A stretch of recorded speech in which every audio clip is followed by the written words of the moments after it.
But we have stories of those who have had their fingers burned. It is not the people per se. When those in government, whose policies continues to actually stifle, competition in such a way that is to stifle every smaller businesses to fold up. Macro businesses in that contraction have been suffering endlessly. There are people who have personal testimonies to tell you, if your business has anything to do with, agriculture, for example, people will tell you their own sorry tale in the hands of the Fulani terrorists. Oh, it says something about if it is insecurity that is your worries. In New York, 3,000 people are killed every day. This is the problem. 3,000 people killed in New York every day. Is that not outrageous? Like, fine, it may not be like every day 3,000, but what he's saying is averagely.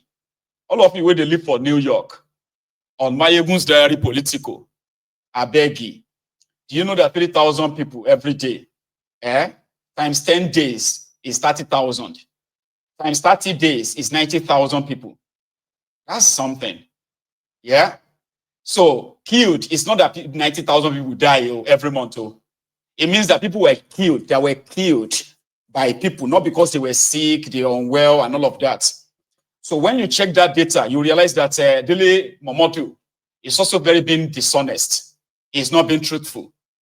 Because when you check this online and see how many people are killed in New York every day, the number that the data brought back is so far from what Dele Momodu is spewing on that platform. You get me now? So killed is not like, that may be over 50,000. I didn't check that. I'm supposed to even check that. That's where I should have, how many people are killed in New York daily? 452 people. This is what they said, according to the US Census Bureau, approximately, no, in fact, die, not killed, die. They said approximately 452 people die every day in the state of New York.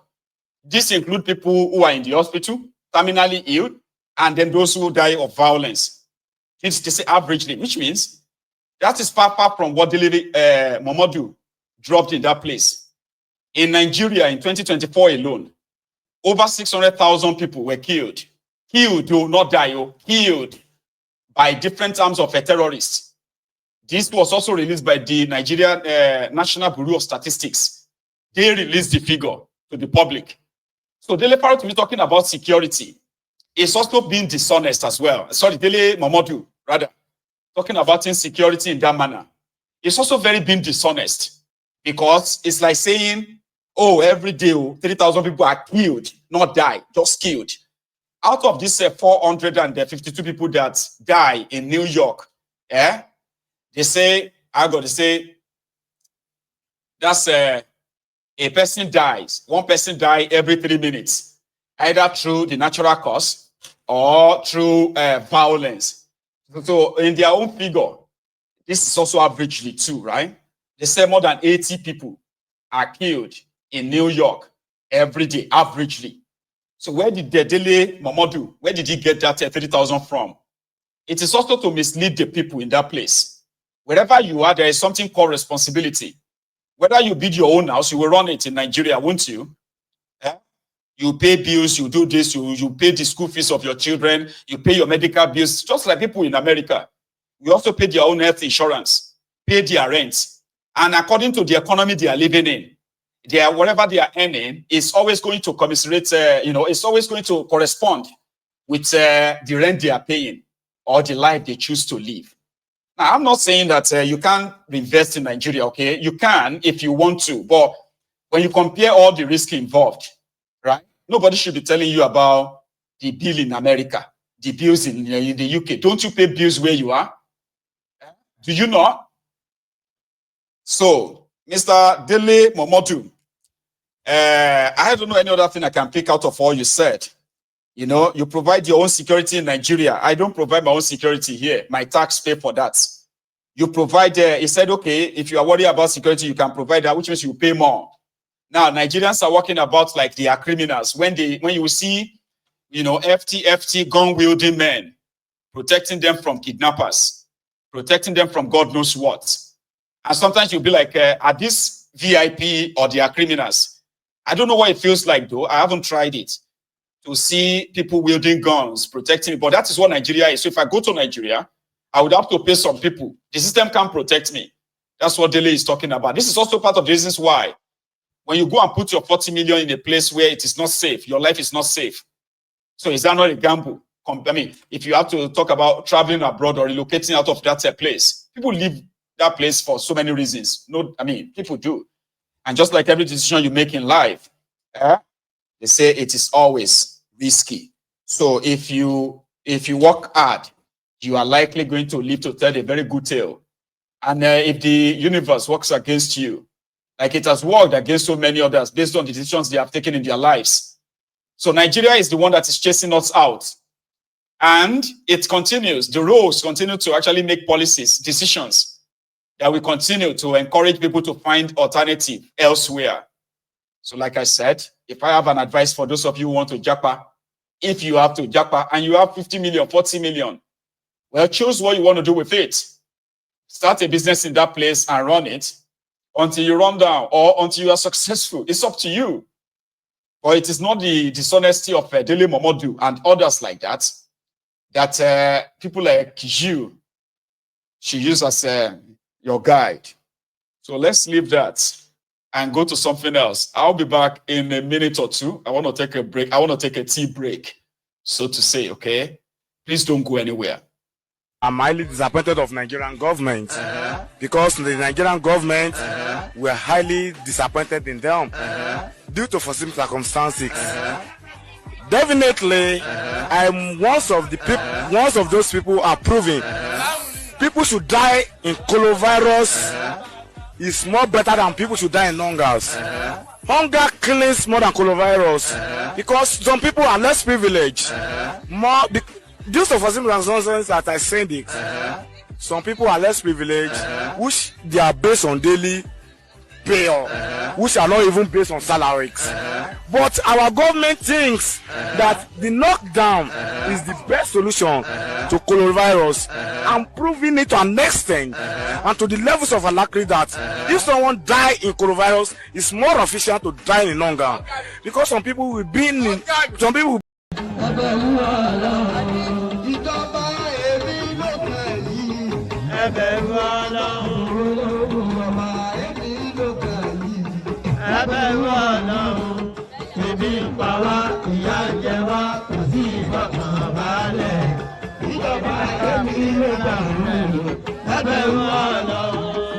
Fellow Nigerians, this is just the beginning. In River State, Stemless Fubara, which is now becoming spineless Fubara, seems to have been boxed to a corner. The last few months, I've seen Fubara punch down the Werewike's team. Now, Werewike has pulled a stunt that further exposes the Nigeria judiciary, a place where law, justice goes to die, just like Nigeria, where dreams goes to die. So, the people that violated the law of the land defected from their own political party without reason, only to find out later, after swearing to an affidavit that confirmed that they have left their own political party. People destroying people, PDP to APC, which is Al-Qaeda People's Congress, Akpanyo. People's Congress, APC, Ebekebe. So when they discovered that they have heard, they used what they normally used, that's always the power of manipulation, the rotten, compromised system, where suddenly the affidavit disappeared. But here are the example of series of cases instituted by all sides. The first part was after they decamped to APC. I'm talking about Martin Zamahule, the Werewike's speaker from Obiakpo, local government of Werewike. So when they discovered that they've moved at the wrong time, after the Fubara and Co declared their seat vacant, they went to court. They went to court to say the court should stop them from declaring their seat vacant because they declined to APC. So the court then ruled and said they must not declare their seat vacant. Fubara and his gang went on to declare these seats vacant, and they called on INEC to conduct new elections into their seat, 27 seats in this Rivers State House of Assembly. INEC ignored them. So when the INEC won't conduct this election, remember the court case that said they must not declare their seat vacant, that prompted Fubara and his gang to appeal the judgment that says their seat cannot be declared vacant because it declined to APC. Again, this is an established sort of argument that, yes, we have decamped, but you must not declare us our seat vacant, or we are going to declare your seat vacant. So they went to the appeal court. While they were still at that, the Fubara's guys ignored this Martin Amawule with the weakest people. He ignored them. He was no longer interacting with them. There is no point in dealing with them because, according to Fubara, these guys are no longer lawmakers in Rivers State. So Martin Amawule and Co. then asked Fubara to interact with them, pay their salaries, submit the names of his political appointees to them for screening. And he must also submit the state appropriation bill, which is their budget for 2024, to them. So this time, when Fubara didn't deal with them last year, apart from their seats being declared vacant or not case in court, right? It is now the case of Fubara must be stopped from spending Rivers State money without appropriation. Remember this, so Fubara says these guys are not local government, they are no longer lawmakers for the campaign.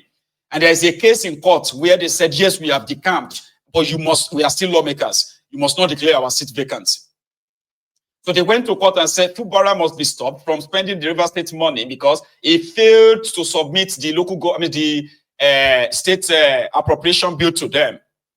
A court now ruled, High Court ruled that Fubara, like the case of vacant seat, the court now ruled that Fubara Nko must no longer be paid the Rivers State allocation, which are the state allocation and the local government allocation.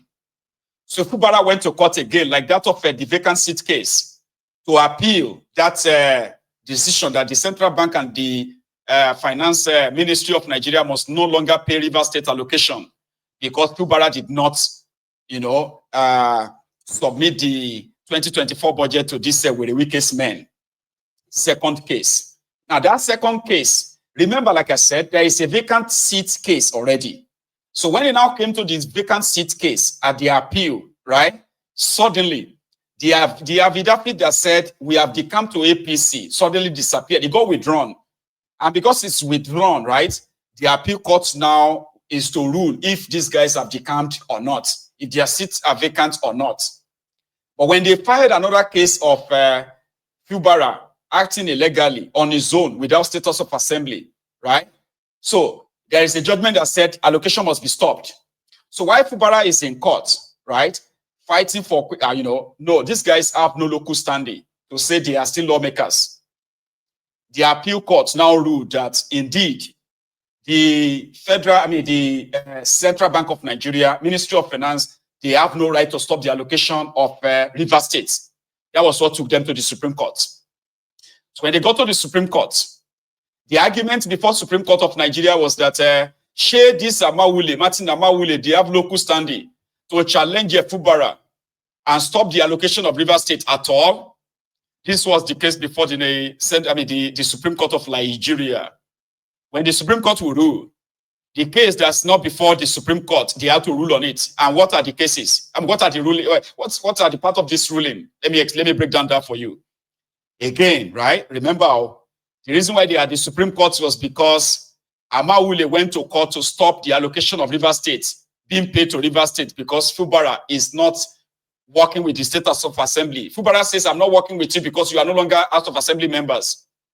So on appeal, Fubara won. At the Supreme Court now delivered the following. The first one, the case that is not before the Supreme Court, local government, what do you call the local government case. Remember that when Fubara became governor, the local government chairman in River State, they were those who were loyalists of Wirewike. Their term came to an end, and there was a ruling of the Supreme Court of Nigeria that any state that failed to conduct local government election, they must not be paid their local government allocation.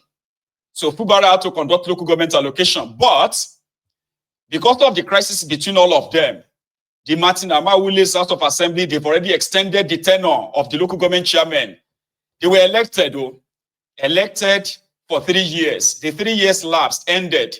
Amawule, without the request from the governor to extend the local government chairman, unilaterally, they changed the bill of, they changed the law of River State that gave the power to the governor to decide if he's going to appoint caretaker or extend the tenure of, local government chairman. They changed it and they gave the power to themselves. And, normally when you make law in the state, the governor needs to sign the law, but they have to, they have to override the governor because that, they were not all in talking terms. So they said they've changed the law. So now it is the State House of Assembly that will determine if there will be caretaker or an extension of office. So because of this, they extended the office of the tenure of this Wirewike's local government chairman. And they went to court because when Fubara came, he dissolved them, conducted his own selection called election. His own people took over the local government areas. So the local government guys of Wirewike were also in court, saying that the local government election he conducted was false. But listen, these two cases of the campaign and local government, they were not part and parcel of the case at the appeal at the Supreme Court. But they kind of are intertwined, all right? Remember, Martin Amawule said they must stop the local government allocation as well as state allocation because all the money is being spent by Fubara. They are being spent illegally. So court must stop it. And Fubara said, you have no right to say that. You are no longer lawmakers. You have no standing, no legal right to say that until the case that says you have decamped is determined. But you see, Supreme Court now ruled that, one, the local government election conducted by Fubara is null and void. Therefore, all the local government chairman declared winner in that election, right? They must be disbanded. And also, another election should be conducted in the local government areas. Secondly, the Supreme Court also agreed that, you know what? There is no point in waiting for the appeal court, whether you decamp or you didn't decamp. That's not the issue anymore. In fact, in the face of the law, you have not decamped.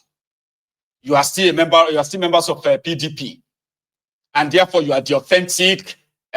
So, remember, they have a case at the appeal court that is still to be determined. Now, Supreme Court has already ruled over that. And these two are not part of the case before the Supreme Court. But, argumentatively, they said, this is how the Supreme Court now have to lay foundation for building its own judgment. The judgment that now says, since the Supreme Court has confirmed with the weakest men that they didn't decamp, they are still members, and therefore, not relating with them, doing business with them by Fubara, it violates the law. Sure you get? And the judgment is that Fubara, until Fubara begin to deal with these guys, follow whatever they say to him, until then, the federal government, which is the Tifnubu and gang, they must not pay the allocation of River State to River State anymore. This is the latest. So that simply means the neutrality, or let me say the neutralization of Wirewike and his men, who were planning to remove Fubara a year ago, until the table turned. Now the table has turned again. It has given them the privilege now. They now have the upper hand. There's no court after the Supreme Court. So that means Fubara is boxed to a corner. And this Mawule and Co., they have been moving mad since then. They have been choking Fubara himself to the point that the rumor of the plan to impeach Fubara has been also spreading. Okay? And others have also been reacting to it. It's been, one accusation after the other. Accusation, counter accusation, coup, counter coup. In the word of Bukuwari, it's been like the threat of a coup, counter coup. So yesterday, it's now announced. No, hang on. It's actually today. It is now announced that okay, hang on. In the last 2 days, after that judgment, Martin Amawile has issued a letter, a very strong worded warning letter to Fubara, that you see, it is not just the appropriation, the budget you didn't submit to us.